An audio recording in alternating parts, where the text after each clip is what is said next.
Welcome students in the online lecture series for the subject digital electronics. आज हम lecture number 4 पढ़ रहे हैं यूनिट 2 का, and this is related to binary parallel adder and carry look ahead adder. So let's start.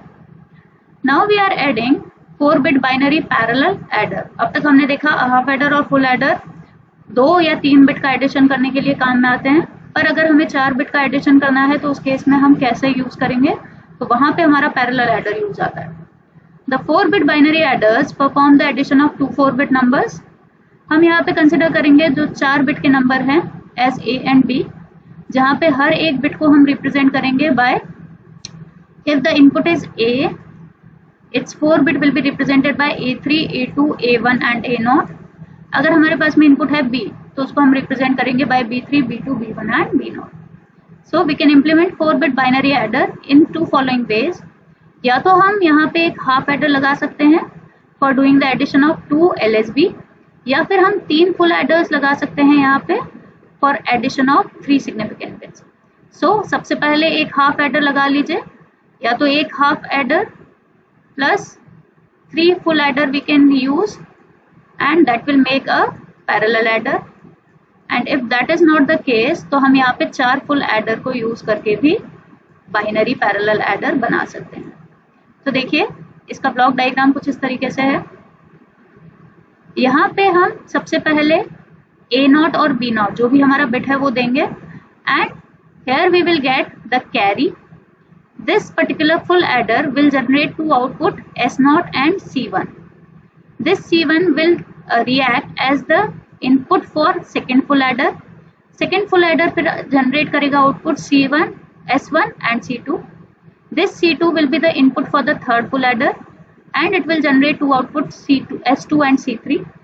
And finally जो हमारा third full adder है उसके अंदर carry 3 जो है that will be acting as the input, and it will generate 2 output S3 and S4।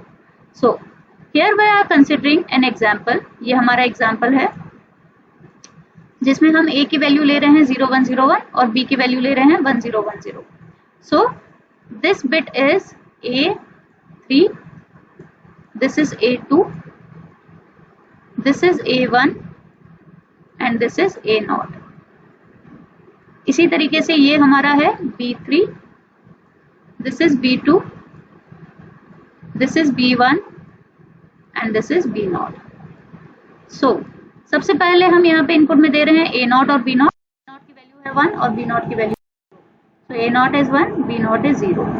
अब सबसे पहले हमारी जो कैरी इनपुट है वो 0 रहेगी, क्योंकि हमारे पास में 2 बिट का एडिशन है यहाँ पे 1 और 0। Initially the carry will be 0।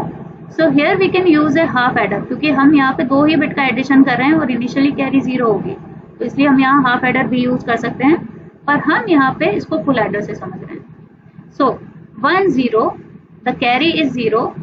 Full adder का सम हमें पता है, the formula for some is A XOR B XOR C। सो 1 0 हमें, और यहाँ पे तीसरा इनपुट है 0। हमें पता है XOR is an counter gate, तो अगर हमारे पास में नंबर ऑफ वंस जो है ऑड हुए XOR के अंदर, तो आउटपुट हो जाएगा 1। सो इस केस में हमारा सम हो जाएगा 1। नाउ कैरी का जो आउटपुट है that is equal to multiplication of 2 bits at a time. So 1 0, अगर हम इन दोनों बिट को मल्टीप्लाई करते हैं तो एक भी बिट अगर 0 है तो आउटपुट हो जाएगा 0। So 1 0 is 0, then 0 0 again it is 0, 0 1 again 0। तो कैरी का जो आउटपुट है हमारे पास में carry 1, this is equal to 0। Now see A1 और B1 हमारे पास में है 0 एंड 1, सो ये हो गया 0 and this is 1। Now the third input is 0।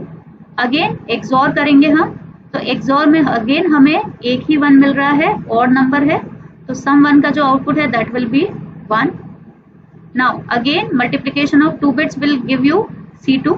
So 0 multiplied by 1 is 0, then 0 multiplied by 1 is 0, then 1 multiplied by this 0 is again 0, and then 0 multiplied by 0 is again 0। So this is also generating C2 as 0। Now A2 and B2 we have 1 and 0, so this is 1 and this is 0। Now The XOR of these three inputs will give us sum 2. तो 1 XOR 0 XOR 0, again और number of 1 है तो output हो जाएगा 1. Carry इस case में भी हमारी 0 ही रहेगी, आप इसको एक्सपेंड करके देख सकते हो. देन A3 और B3 हमारा है 0 1, सो this is 0, this is 1, again 0 1 0, again एक ही हमें गेट मिल रहा है और नंबर, सो सम भी हो जाएगा 1. और इस केस में कैरी अगर आप देखेंगे तो लास्ट कैरी भी हमारी आ रही है 0. सो अगर हम यहाँ से इस पैरेलल एडर से आउटपुट निकालने की कोशिश करें, the addition of 0 1 0 1 and 1 0 1 0, the output is 1 1 1 1 with no carry. यहाँ पर कोई कैरी नहीं है, सो द आउटपुट इज 1 1 1 1. जैसे ही आप इसको 81 कोड में लिखेंगे, this value is equal to 50. तो अब हम हमारा आंसर एक बार क्रॉस चेक करते हैं. अगर हम 0 1 0 1 और 1 0 1 0 को ऐड करते हैं, सो this is 0 1 0 1 and this is 1 0 1 0. We are doing the addition, so 1 plus 0 is 1, 0 plus 1 is 1, 1 plus 0 is 1, 0 plus 1 is 1. So the output is 15 with no carry. So again the output is 1 1 1 1. इसको आप binary में लिखेंगे, so this is 15. So हमारा answer जो है, this answer is correct. So this is how the parallel adder is being implemented. Now the carry adder delays, this is also called as ripple carry. So the output is known after the carry is generated by the previous stage is produced. अभी हमने देखा कि हमें अगर next state का output चाहिए तो हमें यहाँ पे इस कैरी की जरूरत है. तो जब तक ये कैरी जनरेट नहीं होगी तब तक हम नेक्स्ट स्टेट का आउटपुट नहीं निकाल सकते हैं. This is one of the disadvantage of these ripple carry adder और बाइनरी पैरेलल एडर. दस इसकी वजह से जो हमारा आंसर है या हमारा जो भी आउटपुट है वो डिले हो जाता है कंसिडरेबल अमाउंट से. So to remove this disadvantage we are using the carry look ahead adder. Carry look ahead adder is a fast parallel adder as it reduces the propagation delay by more complex hardware, hence it is costlier. तो ये इसका advantage तो ये है कि ये fast result देता है, पर इसका स्ट्रक्चर जो है वो हार्डवेयर कॉम्प्लेक्स है और इसीलिए कॉस्टलियर भी है. So a carry look ahead adder or fast adder is a type of electronic adder which is used in digital logic. It is used to calculate one or more carry bits before the sum. सम को calculate करने से पहले ही हम यहाँ पे carry add कर लेंगे, carry को कैलकुलेट कर लेंगे, जिसकी वजह से हमारा जो वेट टाइम है वो कम हो जाएगा और हमें एक फास्ट एडर यहाँ पे मिलेगा. So this is one of the main advantage of carry look ahead adder. ये सर्किट है कैरी लुक अहेड एडर का, ये इस तरीके से काम करता है. तो यहाँ पे हमें सिर्फ एक ही कैरी जो है इसी से ही काम चलाना है. This C1 carry will give us all the carries C2, C3 and C4. Then we not need to have, हमें इसकी कोई जरूरत नहीं है कि C2 की वैल्यू क्या थी, C3 की वैल्यू क्या थी. हमें यहाँ पे सिर्फ C1 जो फर्स्ट कैरी जनरेट हुई थी इससे मतलब है, बाकी हमें कोई कैरी से मतलब नहीं है. और इंटरनली ये जो कैरी है यहाँ पे सबसे कनेक्टेड होती है. This is connected to this, this is also connected to this or to this particular circuit, and this is also connected to this circuit. So this is how this thing is, this carry look ahead adder is formed. So यहाँ पे भी हम क्या करेंगे, 4 full adder use करेंगे. वही A1 B1 हमारा कुछ इनपुट होगा, C0 हमारी इनिशियल कैरी होगी जो कि ग्राउंडेड है, इसकी value, this value is equal to 0 है. सो इनिशियल जो कैरी रहेगी that will be equal to 0. Now हम एक यहाँ पे कुछ एक फॉर्मूला यूज करेंगे. This Pi is the propagated carry, its value is equal to AY XOR BI. Gi is the generated carry, its value is AI multiply by BI. जो sum output और carry output है वो हम लिख सकते हैं Pi XOR Ci, और जो Ci प्लस 1 है यानी जो कैरी यहाँ पे जनरेट होगी उसका फॉर्मूला है Gi प्लस Pi Ci. सो हम एक एग्जाम्पल यहाँ पे ले रहे हैं. सबसे पहले हम बिट ले रहे हैं A की वैल्यू 1101 और B है 1011. So this is our A0, this is our B0. So A naught की वैल्यू है 1 और बी नॉट की वैल्यू है 1। सो इसको चेक करते हैं। या हमारे पास में सॉरी a1 जो है दैट इज इक्वल टू 1। आप इसको a नॉट भी ले सकते हो और a1 भी ले सकते हो। So in our case we are so here a1 जो है वो है 1 and b1 is also equal to 1। इसी तरीके से a2 है 0 और b2 है हमारे पास में 1, a3 है 1 और b3 है 0, a4 है 1 और b4 है 1। सो फर्स्ट केस में a1 और b1 दोनों हमारे पास में 1 है, तो 1 एंड 1 इनिशियली हमारे पास में कैरी जो है वो 0 है। तो हमें पता है जब हम फुल एडर का सम निकालते हैं so it is the XOR of all these 3। सो 1 1 0 इसका एक्सॉर हमारे पास में हो जाएगा 0, क्योंकि एक्सॉर जो गेट है वो ऑड काउंटर है। यहाँ पे हमें जो नंबर ऑफ वंस मिल रहे हैं ये इवन है, that is why this sum is equal to 0। Now carry का जो आउटपुट है वो होता है किसी भी दो का पहले multiplication. So 1 1 is 1, then 1 0 is 0 and then last 0 1 is 0. So carry का जो output है that is coming out to be 1. Okay. Now next thing, इस वाले C2 को हमें कैलकुलेट करने के लिए हमें C1 की जरूरत पड़ेगी, A1 की और B1 की जरूरत पड़ेगी। तो हम यहाँ से C2 कैसे कैलकुलेट करेंगे? आप यहाँ पे देखिए C2 इस फॉर्मूले में बनाने के लिए मुझे यहाँ पे I की वैल्यू रखनी पड़ेगी 1। So this is equal to G2 G1 plus P1 C1। Now P1 की value it is equal to A1 XOR B1 and G1 की जो वैल्यू है that will be A1 X into B1, right. A1 की value और B1 की value हमारे पास में है 1 1। सो 1 XOR 1, क्योंकि ये हमारे पास में 2 1 हमें मिल रहे हैं, so even number of ones, so output will be 0।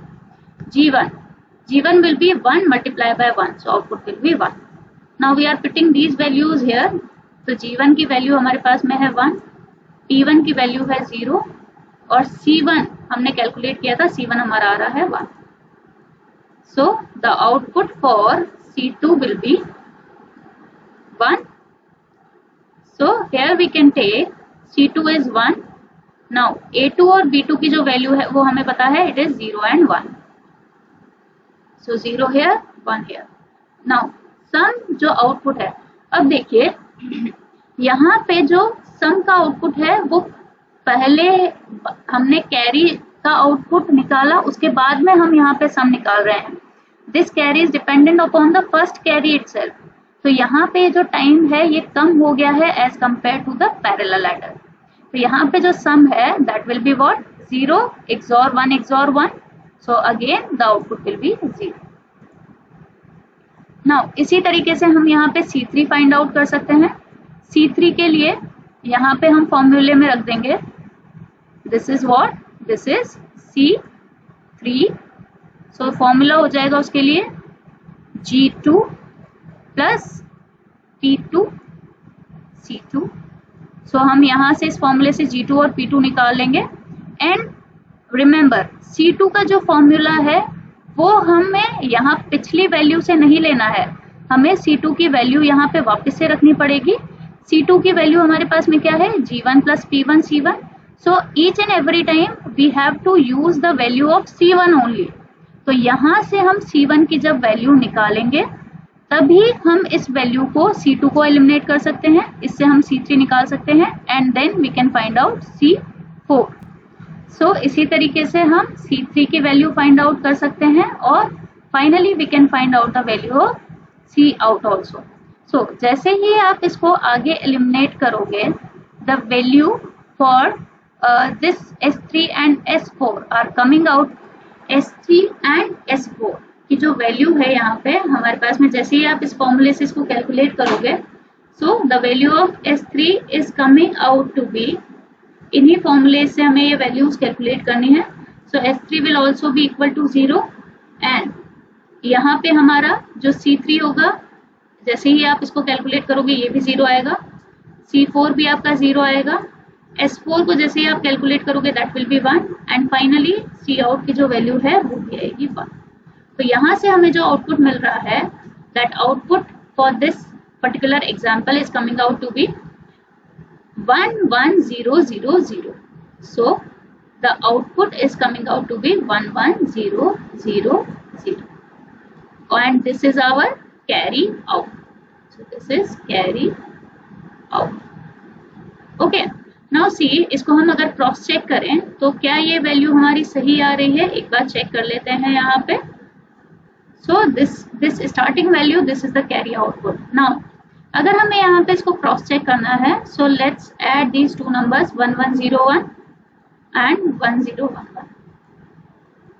So normal अगर हम अरिथमेटिक एडिशन इसका करते हैं, सो 11 is 0 with the carry 1, 11 is again 0, एक कैरी यहाँ पे आ जाएगी, again 11 is 0, so this is carry 1. Now see 111, यहाँ पे ये एडिशन हो रहा है 3, तो 3 को हम लिखते हैं एज 11. सो 1 यहाँ पे आएगा और एक कैरी हमारी यहाँ पे जनरेट होगी. सो सेम हमें आउटपुट मिल रहा है यहाँ पे. This is value, this is the output for binary arithmetic and this is the output that we are getting through carry look ahead adder.